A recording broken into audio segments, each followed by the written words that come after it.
Hi my beauties, today I wanted to show you exactly how to apply makeup on Shabbat and Yom Tov.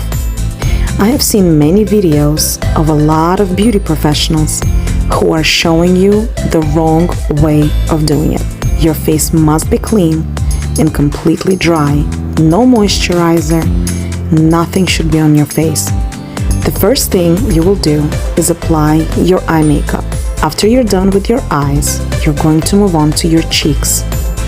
After you're done with your cheeks, you're going to grab foundation and you're going to only apply it in the areas where you do not have any other color.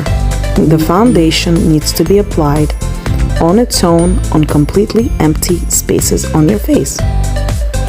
Then you can move on to your lips. Here I'm demonstrating two different techniques that you can use. One is using a jar.